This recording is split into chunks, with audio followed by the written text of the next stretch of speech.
Mesdames, Mademoiselles, Messieurs, bienvenue à Métro News. Voici les principaux titres qui seront développés aujourd'hui. Le doyen du tribunal de première instance de Port-au-Prince, maître Bernard Sainville, a désigné Gary Aurélien comme nouveau juge instructeur chargé de mener l'enquête sur l'assassinat du président Jovenel Moïse.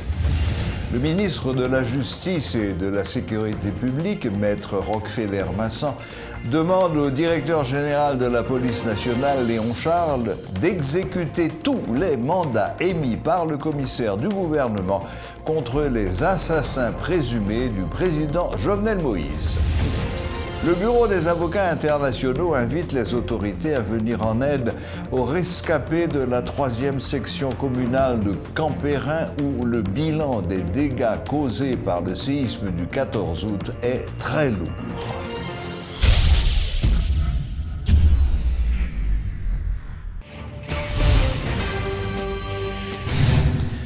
Le ministre de la Justice et de la Sécurité publique, maître Rockefeller Vincent, appelle le directeur général de la police nationale d'Haïti, Léon Charles, à exécuter les mandats émis par le commissaire du gouvernement contre les assassins présumés du président Jovenel Moïse. Le ministre a adressé une correspondance au directeur général de la police dans laquelle il attire également l'attention de Léon Charles sur la nécessité de mettre en place un dispositif sécuritaire spécial dans les cellules où sont détenus les mercenaires colombiens et les autres personnes concernées par cette affaire à la prison civile de Port-au-Prince.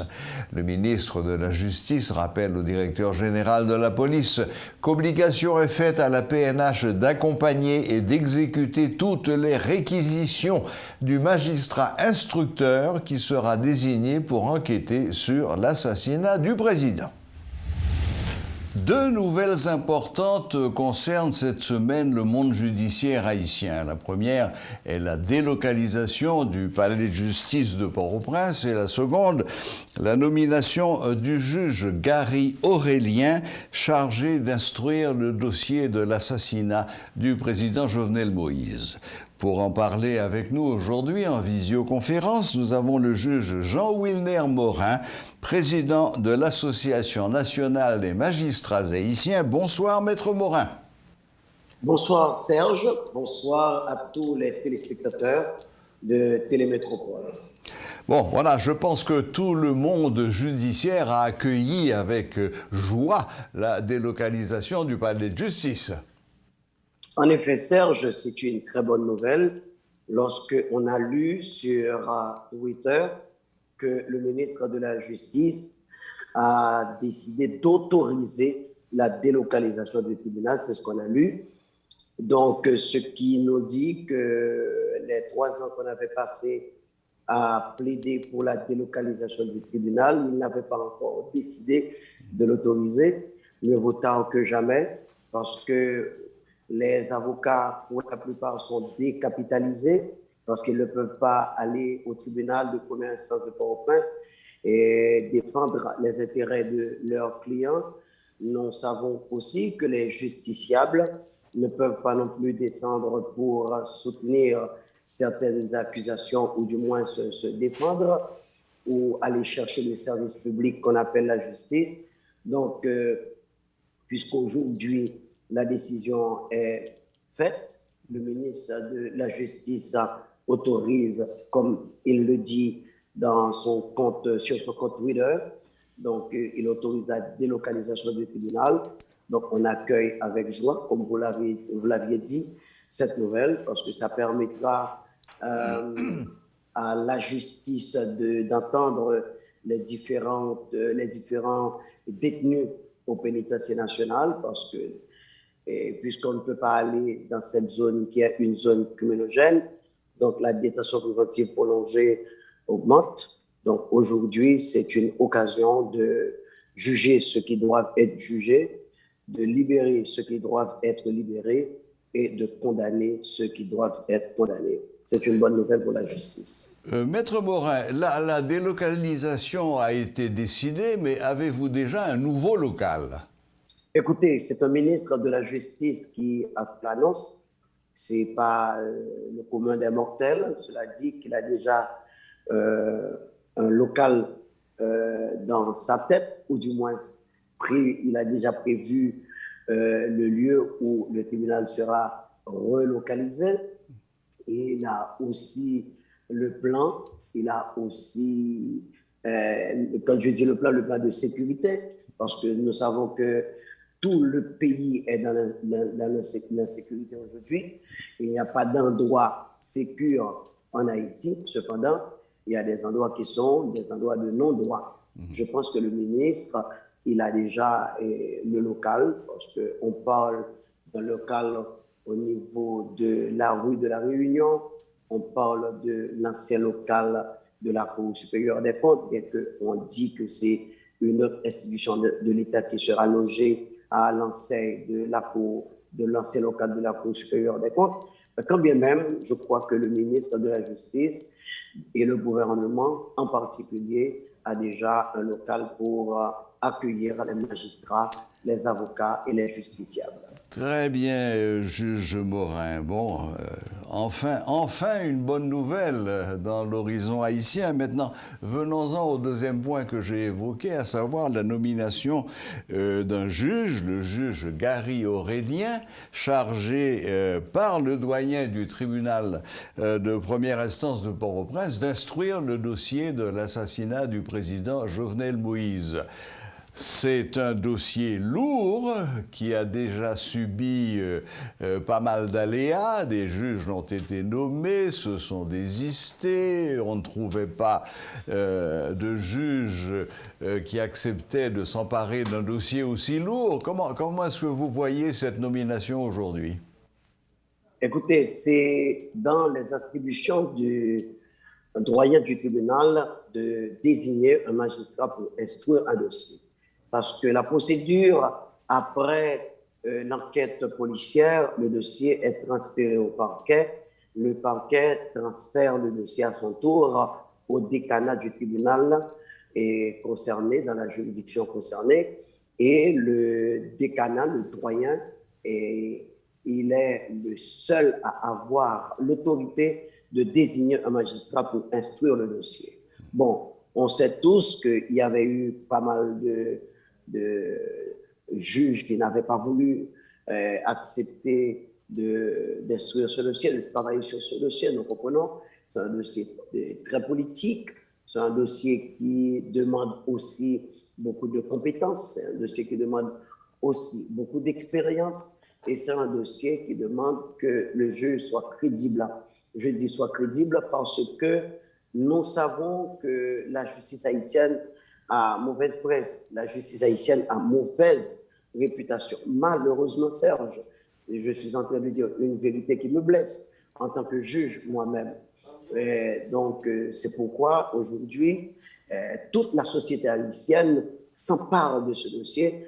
Toute la société haïtienne attend des résultats. Donc, c'est pourquoi le doyen avait la lourde charge de choisir un magistrat capable de faire ce travail sans être pris à partie par la société civile, par les défenseurs des droits humains et par le commun des mortels ou même par le simple citoyen.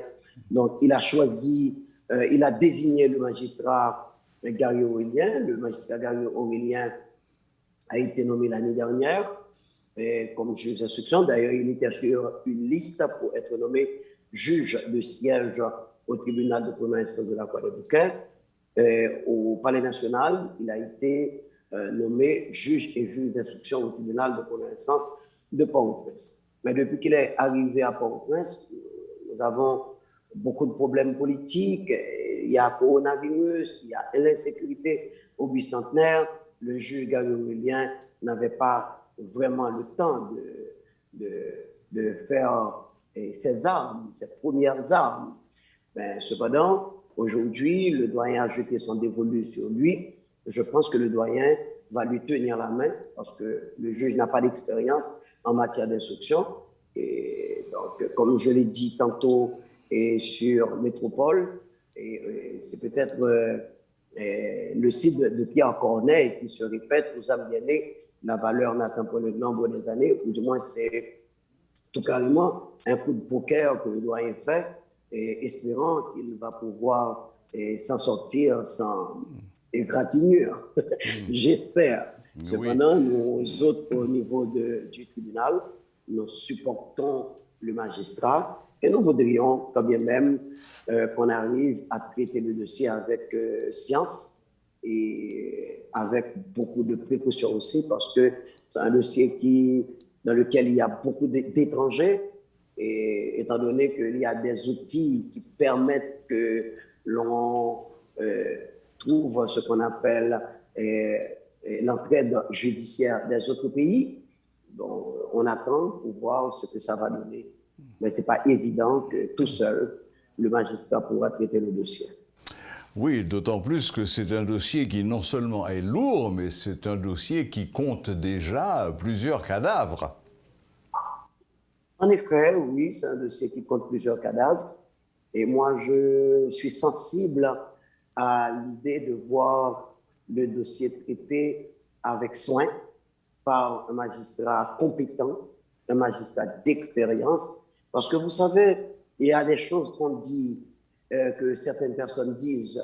Par exemple, vous aviez peut-être lu, comme moi, le dernier article du New York Times. Il dit il se pourrait bien qu'il y ait des mobiles liés à la drogue. Absolument, Donc, oui. S'il y a des mobiles liés à la drogue, il faut un magistrat qui est formé dans le traitement des dossiers et en rapport à la corruption et le trafic des stupéfiants. Donc, un magistrat qui n'a pas été formé dans ce cadre-là, je ne pense pas qu'il a assez d'outils et d'armes pour traiter un dossier pareil. C'est bien malheureux que l'on ne trouve pas d'autres magistrats plus chevronnés, plus expérimentés pour accepter à travailler sur ce dossier.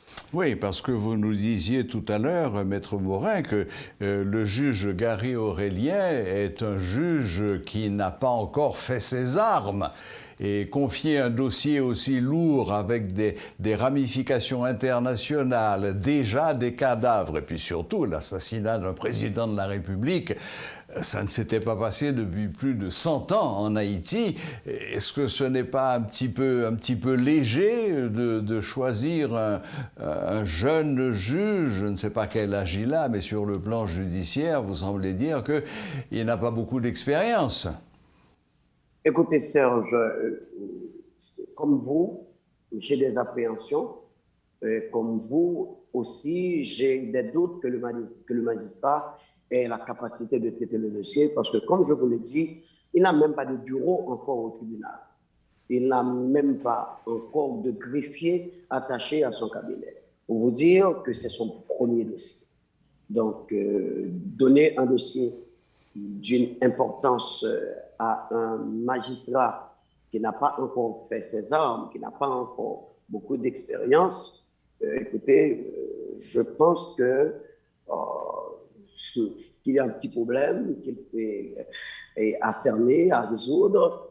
Et peut-être que le doyen, et c'est provisoirement qu'il donne le dossier à ce magistrat, et attendant de trouver un magistrat beaucoup plus expérimenté, beaucoup plus compétent et capable d'aborder le dossier avec science et sérénité. Oui, c'est ce que j'allais dire. Peut-être est-ce tout simplement faute d'avoir trouvé un juge expérimenté pour prendre ce dossier en main qu'il a été obligé donc de faire appel au juge Gary Aurélien.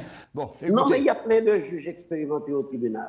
Je peux compter par exemple le juge Edzer Aristide. C'est un juge qui a plus que 30 ans dans le système. C'est un juge très expérimenté.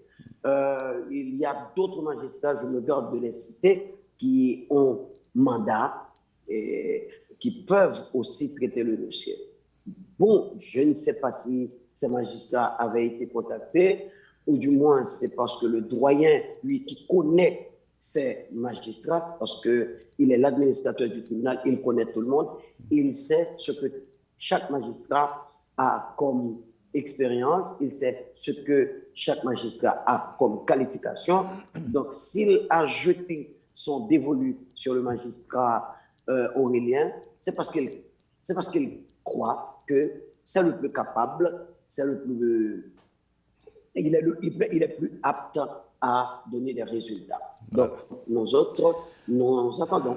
Bon, ben oui, comme vous dites, il n'est plus que d'attendre et de voir comment cette enquête qui piétine quand même depuis quelque temps, malgré de nombreuses arrestations, malgré des déclarations souvent contradictoires, malgré toutes les différentes pistes qui ont été évoquées et qui nous emmènent au-delà de nos frontières. Bon, on va voir si ce dossier va enfin démarrer et si on va obtenir des résultats concrets, c'est-à-dire carrément des mises en accusation. J'espère que l'on n'aura pas à faire le constat de Jean-Dominique dans le cadre de cette affaire. Oui. Quand je dis le constat de Jean-Dominique, c'est-à-dire que le dossier n'est pas le même traitement que le dossier de Jean-Dominique. Oui, c'est le fameux « l'enquête se poursuit ». Voilà, c'était Maître Jean Wilner Morin, président de l'Association nationale des magistrats haïtiens, qui nous donnait son sentiment sur ces deux affaires dont je viens de parler. L'annonce de la démission de Michel Présumé au poste de directeur général de EDH est saluée par la Fédération des syndicats de l'EDH. Les responsables de cette structure syndicale, qui avait toujours contesté sa nomination, ont exigé un audit de la Cour des comptes sur sa gestion. Ces derniers, qui rencontraient la presse ce mardi, ont émis des réserves sur la dite gestion.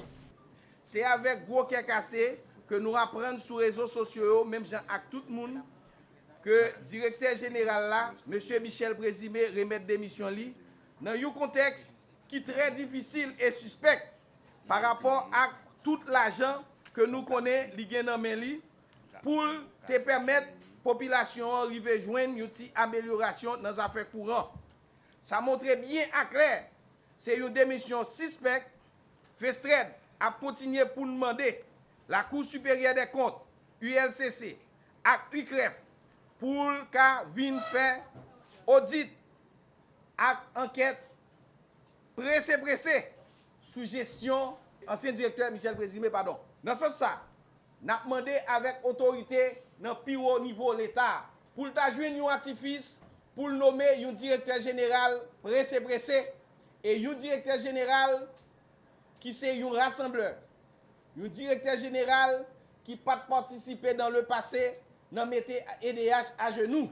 Nous voulons un directeur général qui a compétence et qui a capacité pour permettre que la compagnie râle un souffle et qui permettre également que la compagnie capable de prendre exactement ce qu'on figure auparavant.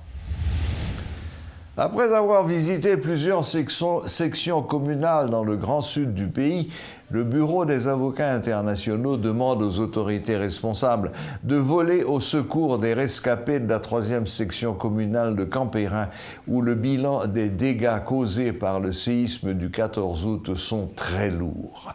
Lors d'une conférence de presse ce mardi, ils ont précisé qu'il y avait des personnes sous les décombres jusqu'à présent. Sorti jeudi 19 août là, pour arriver lundi 23 août là, BAI a visité plusieurs communes dans le Grand Sud là. Tremblement de terre a été frappé et tant coup Campérin. Nous avons visité Aquin, Saint-Louis du Sud, Cavaillon. Là nous dit nous visiter commune ça yo, n'aller côté en dehors honnête dans la section communale. C'est pour nous dire nous faisons une observation plus ou moins exhaustive des situations. Côté Mounio, vraiment touché.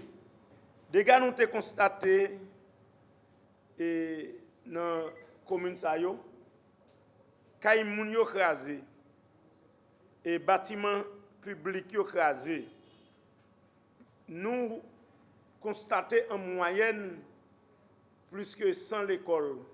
Et puis faut l'église crasé. Et nous te constaté tout qu'il y a des gens qui étaient encore en bas des combats. Peuple là, dans une catastrophe humanitaire. Bref, bilan autorité protection civile, ben nous, yon l'idée globale sur un plan catastrophique là.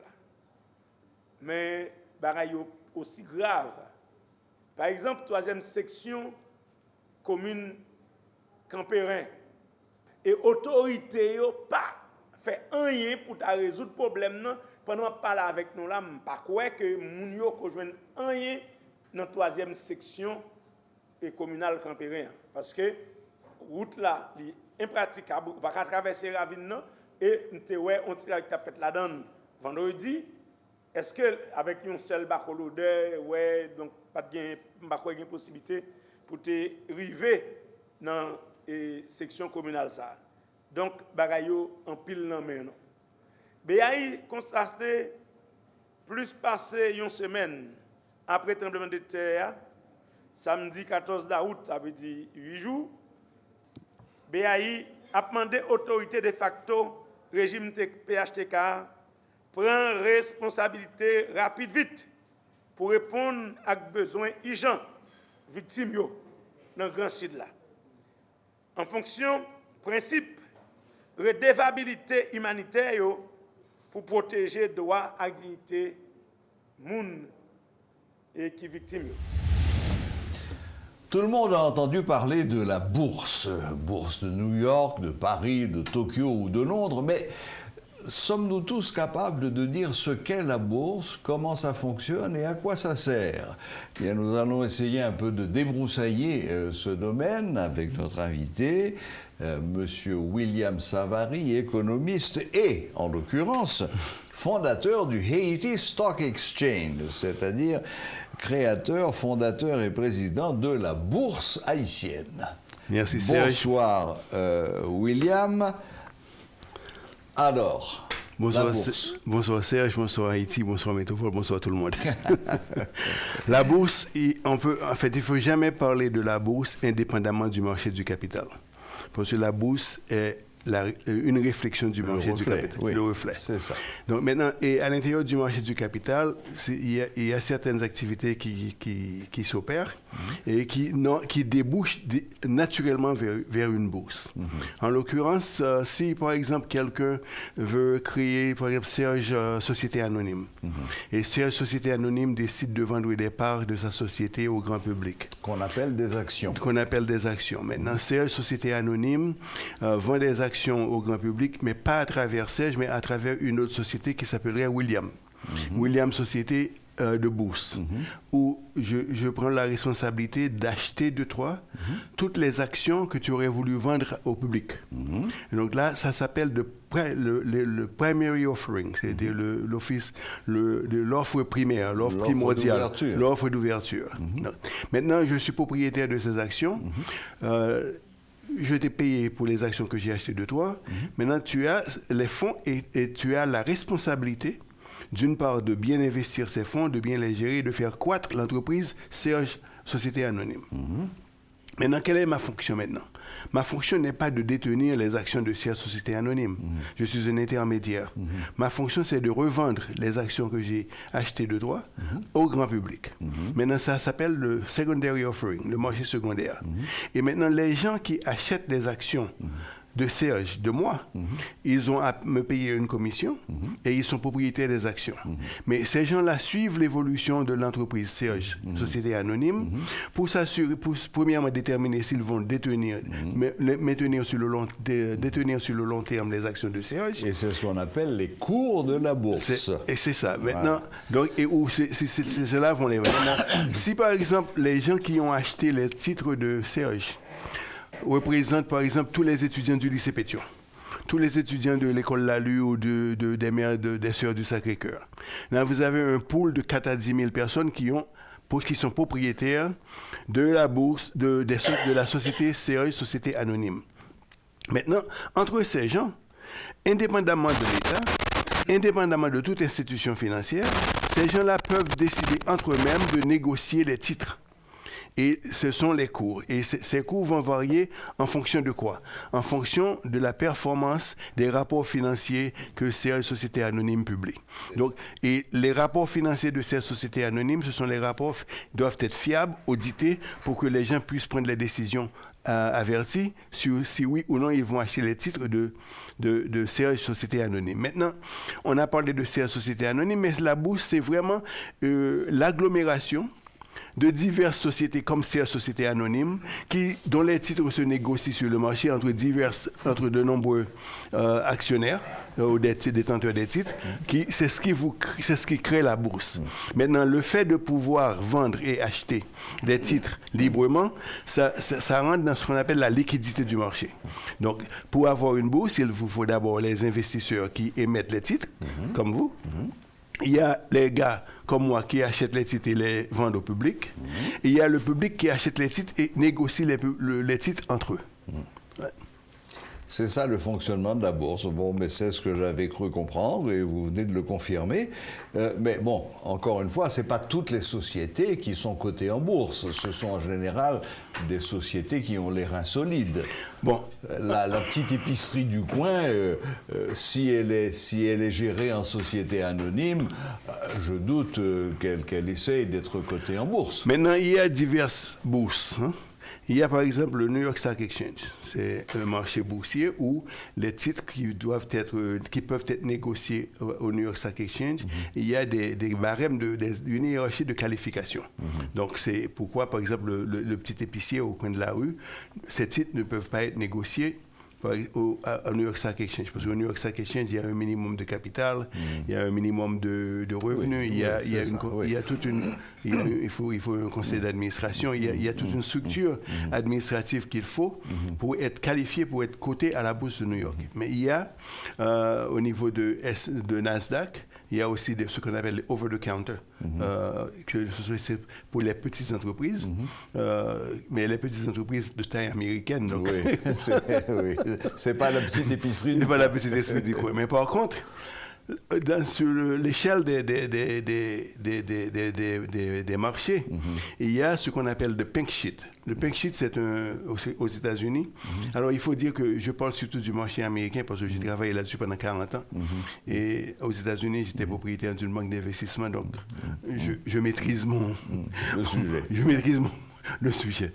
Maintenant, il y a le pink sheet, c'est pour vraiment pour l'épicier du coin, qui peut aller proposer ces titres, parce que ce sont des titres spéculatifs, parce que c'est le over-the-counter ou le pink sheet ou le bulletin board, ce sont des titres ce sont les entrepreneurs qui sont à la recherche de capitaux à risque, qui offrent leurs titres dans ces sociétés, et ils ne sont pas nécessairement grands, et non plus les revenus peuvent ne pas être au rendez-vous, mais ce sont les plans d'affaires, les objectifs, les visions de l'entreprise, ce que l'entreprise projette et ce que l'entreprise peut livrer aux investisseurs qui déterminent si oui ou non il y aura une demande pour leur titre. C'est ça. Oui, d'ailleurs, oui, j'imagine que le premier intérêt d'être coté en bourse, c'est finalement d'accroître son capital et de permettre à son industrie de s'épanouir, de réinvestir, de s'agrandir.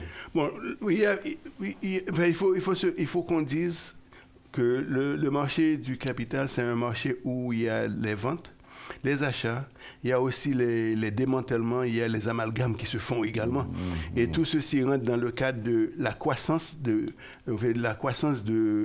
ou la hausse des prix des titres qui sont négociés. Et maintenant, en dehors de tout ça, il y a la performance de l'entreprise qui est le moteur principal qui pourrait causer qu'un titre connaisse une hausse de ses prix ou pas. Et la hausse des prix vous donne ce qu'on appelle la capitalisation de l'entreprise.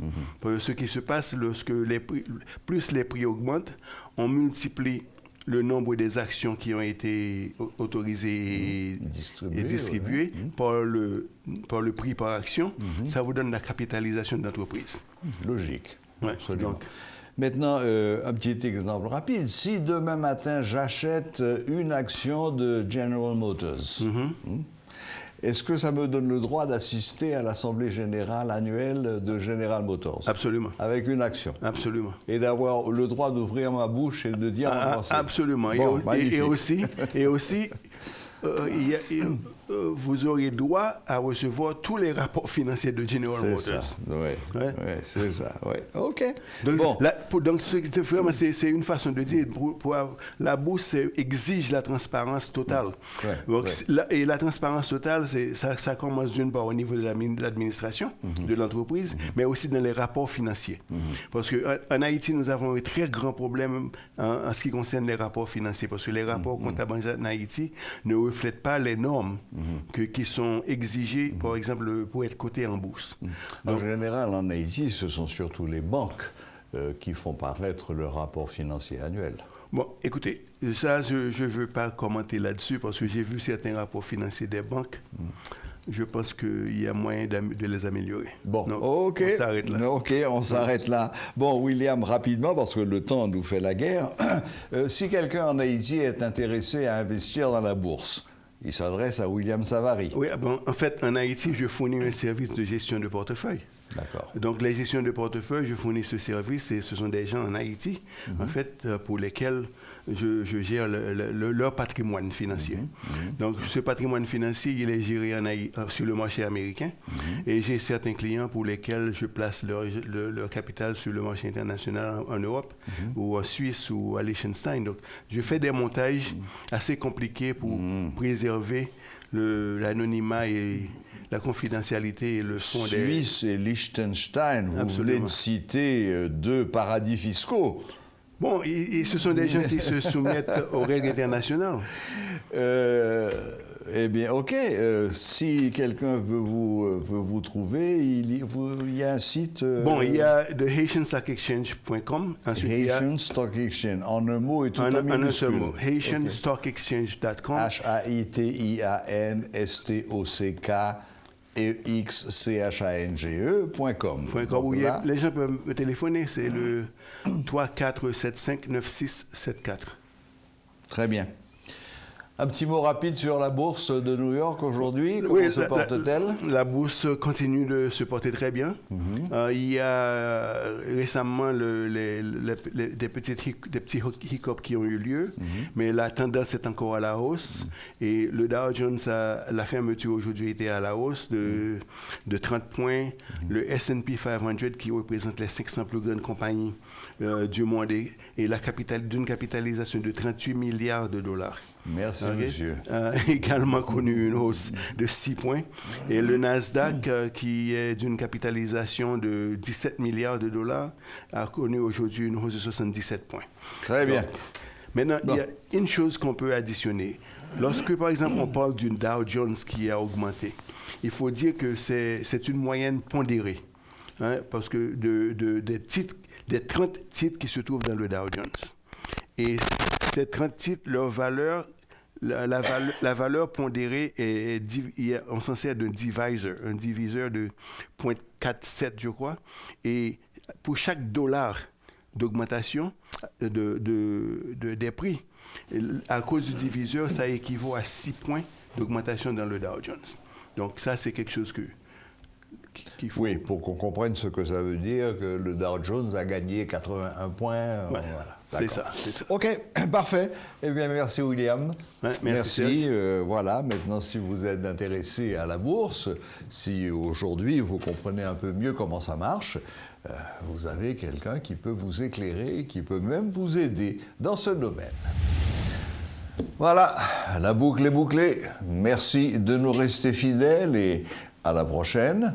Même heure, même chaîne.